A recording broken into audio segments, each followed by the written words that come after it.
இவங்களுக்கு அதிர்ஷ்டமான எண்கள் மற்றும் நிறங்கள்னா இந்த வருடம் பூரா என்ன யூஸ் பண்ணிக்கலாம்? இவங்கள பொறுத்தவரைக்கும் 1, 3, 9 இதெல்லாம் இப்ப அதிர்ஷ்டமான எண்களாக இருக்கும்.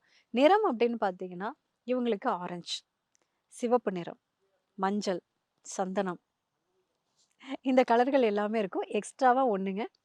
மனசுக்கு ஏதாவது ஒரு கலர் இவங்களுக்கு ரொம்ப ஃபேவரட்டா இருக்கும் இல்லைங்களா? அந்த கலர்ஸ் எல்லாமே முக்கியமான இடங்களுக்கு போம்போது, ஒரு மீட்டிங்க்கோ ஏதாவது இதுக்கு போம்போது, மனசுக்கு புடிச்ச கலர அன்னைக்கு போட்டுட்டு போலாம். அன்னைக்கு மட்டும் எந்த விதமான ஒரு இந்த இதெல்லாம் எதுவுமே கிடையாது.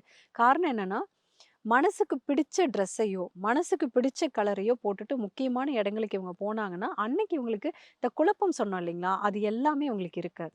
ஓகே. ஸோ ஸோ இவங்களுக்கான ஒரு இறை வழிபாடு மற்றும் ஒரு வாழ்வியல் பரிகார முறைனா என்ன பண்ணிக்கலாம்? இவங்கள பொறுத்தவரைக்கும் கோவில் அப்டின்னா திருவண்ணாமலை.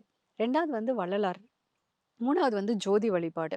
குலதெய்வ கோவில். குலதெய்வ கோவில்ங்கிறது கம்பல்சரி. ஸோ இந்த 4ம் இவங்களுக்கான கோவில்கள்.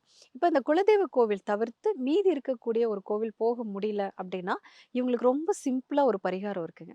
காலையில சூரிய உதயம், மாலை சூரிய அஸ்தமனத்தப்போ, சூரிய வெளிச்சத்துல ஒரு 10 நிமிஷம் உடல் வேர்க்கிற மாதிரி இவங்க என்ன செஞ்சாலும் போதும். இந்த ஒரு பரிகாரம் தான். பைசா செலவு கிடையாது. அவரே வந்துர்றாரு டெய்லியும். இவங்க ஏதாவது ஒண்ணு பண்ணலாம். எக்ஸர்சைஸ் பண்ணலாம், விளையாடலாம், இல்ல ஏதாவது ஒரு வேல பார்க்கலாம். ஆனா, முதுகு தண்டு வேர்க்கிற அளவுக்கு இருக்கணும். இது ஒண்ணு போதுங்க. இத செஞ்சு பார்க்க சொல்லுங்க. 1 வீக் இது செஞ்சாலே, இவங்க எந்த அளவுக்கு இவங்க கிட்ட மாற்றம் இருக்குதுங்கிறத அவங்களே ஃபீல் பண்ண முடியும்.